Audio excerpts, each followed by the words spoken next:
Welcome everyone. Appreciate you attending one of the last sessions in the day. My name is Mo, as Troy said, and my background has been in digital and sports. So for the past decade, I've worked in one way, shape, or form in the sport industry, leading to my role here at Centric. So Centric is a creative engineering company. We have been established for 11 years. I've been with the company just over 6 months now. And we have 3 main offices. So we are here in New York, just up the road on the Broadway. We have an office in San Antonio. And we also have a presence in London, which the more astute of you will have noticed my accent being from England. So I'm in the London office. Our clients in the media and entertainment sector range from CBS and NBC to the WWE, and we do a variation of services for these clients. But for all of the clients, what we try and do is we put the user at the heart of everything that we do. So I actually had a really interesting question posed to me earlier today, which was, what are you guys? Are you guys a product-based company? Are you a project company? What do you do? And actually, the answer to that is simple. We are user experience designers. And we don't really care about the technology because the technology is just an enabler for us to help solve user experience problems. That said, we work across all of the major ecosystems.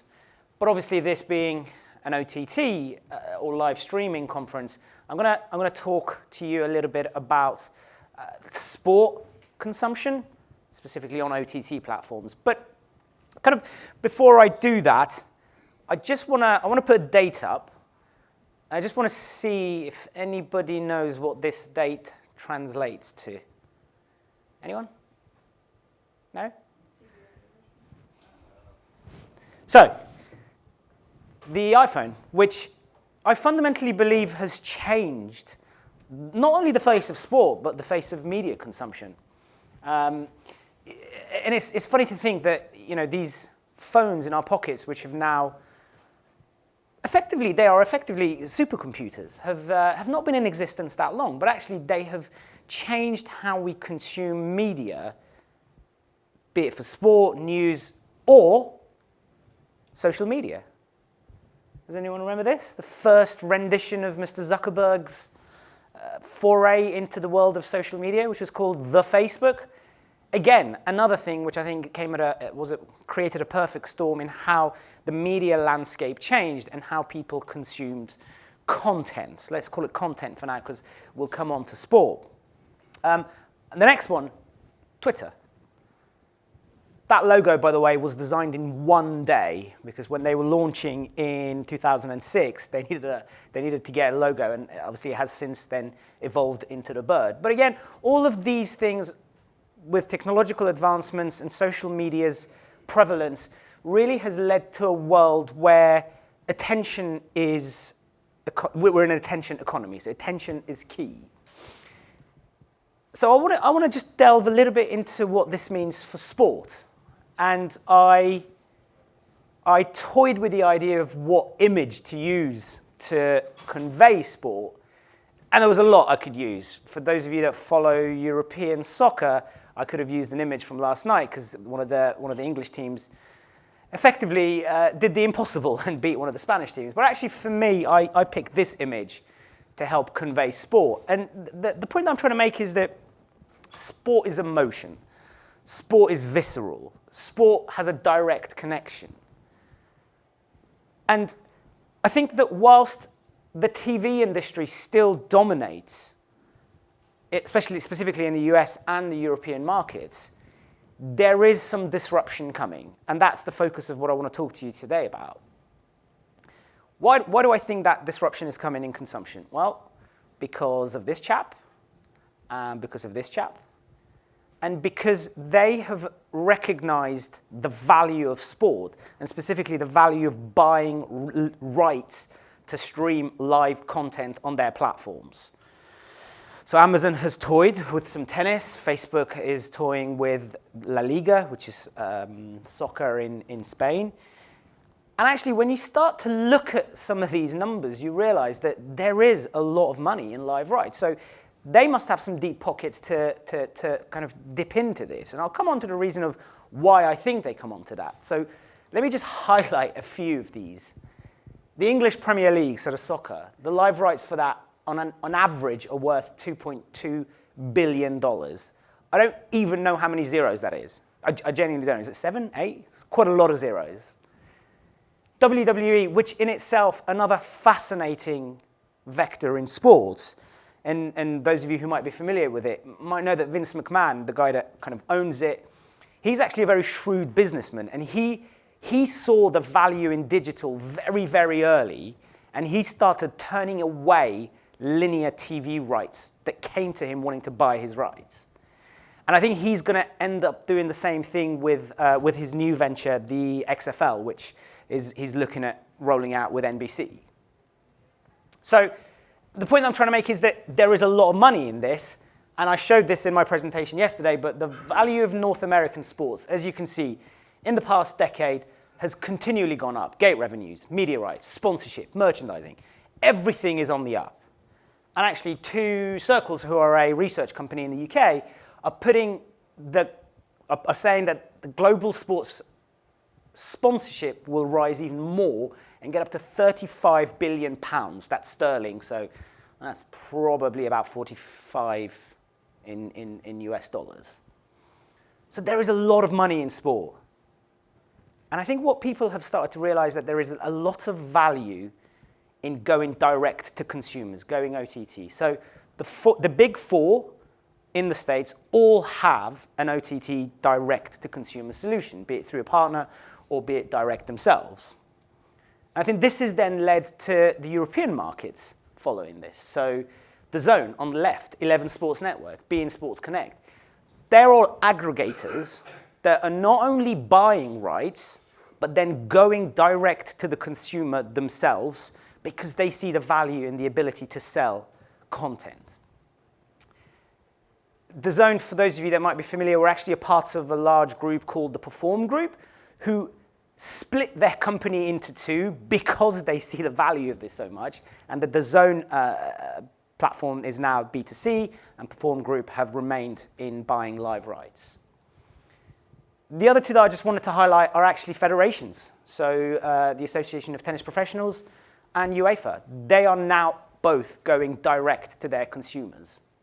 And we're actually in the process of building the UEFA.tv offering, which is really exciting, and we fundamentally believe will change the way that live rights work. And I'll come on to that a little bit more, because I just want to go on a small tangent.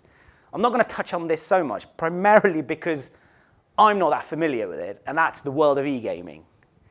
Who would say they're familiar with the world of e-gaming? Yeah. So some hands.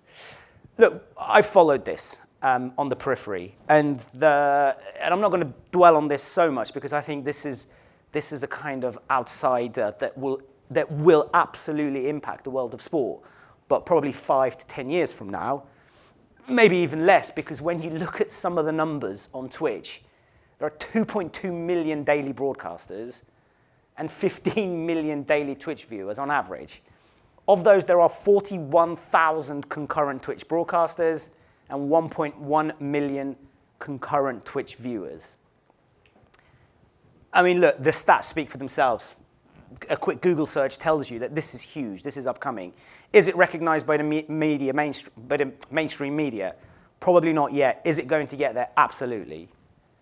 So I said that was a tangent. So let's go back to the original. So I believe that these four have dabbled in buying live rights, and we talked about why. We talked about the value of that and the amount of money that there is in sports. But I don't think any of them have got it right. But that doesn't mean they won't, because I fundamentally believe that they will, and that the rights model will change. What will it change to? Well, that's anyone's guess, really. But I think what will happen is that rights holders will retain some rights for themselves to be able to go B2C to their fans, but still sell other rights to broadcasters and to platforms that I talked about. And this kind of divergence will only help increase the value of live sports rights. Anecdotally, I used to work at a soccer club, and anecdotally, the CEO said, we have an acclaimed following of 500 million fans around the world. If I just managed to sell £1 to every single one of those, that would pay for itself. I said anecdotally, but you kind of get the idea of these numbers because of that visceral nature of sports.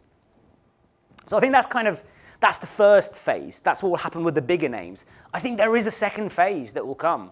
And I think this is the tier 2 leagues and the smaller clubs who become interested in this. They'll see the value that it can bring. They'll see the additional streams that it could bring into them. And I think this is what will give rise to O&O B2C, which is owned and operated to direct to consumers. So this is interesting, but what does it mean? What does it mean for the end user?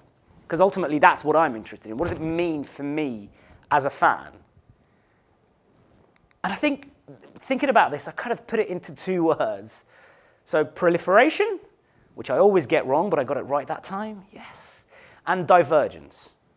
So how many more of these $5, $6, $7 a month things am I going to be able to afford? I'm already seeing that I have to kill Netflix because I'll probably need Disney Plus for my daughter. So that's a trade-off there. But will I then have a subscription to Brighton and Hove Albion, which is my soccer team back home, as well as one for 11 Sports Network because I want to watch Champions League, etc. So I think this proliferation is a good thing, and I think it's a really bad thing. And I think whoever can crack it will do the sports fan a favor. And I've got some thoughts on how that can be cracked, which I'll come on to in a minute. But I just wanted to kind of also focus on media and sport, because media is by far bigger than sports. And our research shows us that for every dollar that an OTT platform generates in sport, media will generate 10x. And that is a big jump. So there is some white space for sport to continue to grow into. So how can sport crack that? How can sport get it right for the end user? Well, I think look at the success of others. And the success of Netflix wasn't overnight. I mean, we all know that. And I think that for me, Netflix is not actually an OTT platform. It is a strategy-focused business because they knew what they wanted to do, right? So they had the technology, they had the data, but importantly, they saw the value in original content. And that's how this started to not just become an OTT platform, but it started to become an experience, to the extent that Netflix and chill became a word used in vocabulary. So I think for sport to continue to grow and for people to continue to consume sport content through OTT platform, there's a couple of things that needs to happen. And the first one of those is that you need to get the venue to the fans as soon as possible. Now, those of you that were here yesterday might have heard me say, but there is now an expectation, and there's been a lot of talk around low latency, but there is an expectation that as soon as the goal goes in, the fans at home know about it, be it on linear TV or on your stream. It's not good being 30 seconds behind on a OTT platform anymore. I think the second aspect is giving controls for the live experience. What do I mean by that? Well, 65% of people in a recent survey in the US said that they would like to control the output and select what cameras they view live sport from. That's not difficult to do. That's very straightforward. That's all in the user experience and the design of the OTT platform. So giving person X the ability to change the cameras around. I mean, that's a very simple thing, but I think it will change the way that content is consumed. Thirdly, connect the fans to the superstars. So what do I mean by this? Well, look, we talked about emotion. We talked about how people are attracted to sport, but actually, let's not forget the superstars of the game. Let's not forget that people will follow a certain player from one team to another. In a soccer club that I mentioned that I worked at, we saw a huge uptake in following when people would come to the club from the countries that would follow him. So start thinking about some original content. Start thinking about how you can show what we call behind the ropes content that you can't get anywhere else. The fourth point really is to make it as accessible as possible or as frictionless as possible. So what do I mean by this? I'll go back to the $5, $6 a month thing that everybody pays. And this is a concept that we're kind of toying with, that we're working with some of our clients, and we're calling it PSVOD, premium subscription. So have some content that's free, or have the majority of your content that's free, but the rest of it can be bought at a lower rate, or micro payments. The NBA toyed with this. Buy the last quarter for $1. Brilliant, I'll do that. So why not think about this concept of premium where the majority of the content is free? That will help your sport brand grow, but and then think about advertising within that, but equally then have content that's locked behind a paywall. And finally, the last point really is an all-encompassing marketing strategy. So we've seen a lot of people who will focus on the OTT, but they won't necessarily think about the other digital touch points. That can't work. As a user, if I'm getting bombarded by varying things from the same entity, then I'm going to get turned off. So think about an all-encompassing, hyper-personalized marketing strategy that can help your OTT platform and your sport brand grow, because that's fundamentally how people will consume the content. So, is the future of sport OTT? Well, yes, but more probably also no. I don't think there's a simple answer to this. I think OTT will play a huge part in how that experience for the sport fan and how sport is consumed in the future. And I think we'll see a lot more divergence from now through to the next 5 years. But I think at some point, things will need to consolidate, and we'll probably see the superpowers in 11 Sports and similar, who are conglomerates and have live rights for a number of sports, come up to the forefront. So that's that. We are here for approximately another 20 minutes before the stand gets taken down. Come and say hello. A couple of my colleagues are here as well. Max is there at the back and Doug's on the booth. And hopefully that's been of some value. So any questions, any thoughts, any reflections? Okay. Please do not take the booth down early. I hate when people do that. All right. First question. First, thanks. Really insightful. Appreciate your vision for this. So building on that vision, where do you think with the professional sports, and we'll just isolate it to the United States now, some of the changing in rules as far as online sports betting go for the OTT experience? It'd be interesting to hear you talk to that. Yeah, so look, that's a really good point. And I purposefully didn't put that in because I honestly don't know where it will go. The opening of the betting market in the States and how it's going, it's fascinating. And we are watching it from afar in the UK, because obviously the sport betting in the UK is a lot more, not advanced, it's just different to here. So, and it is a huge industry. It is a huge industry. We've got a client who is an offshoot of Virgin Bet, and the numbers that they talk about for betting in the UK are unbelievable.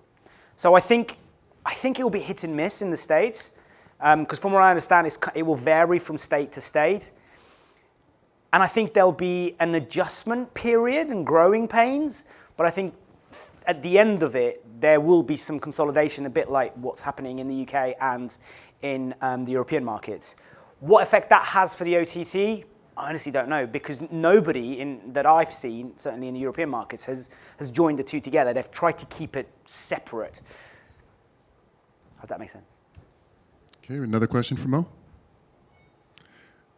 Okay, round of applause for Mo from UI Centric.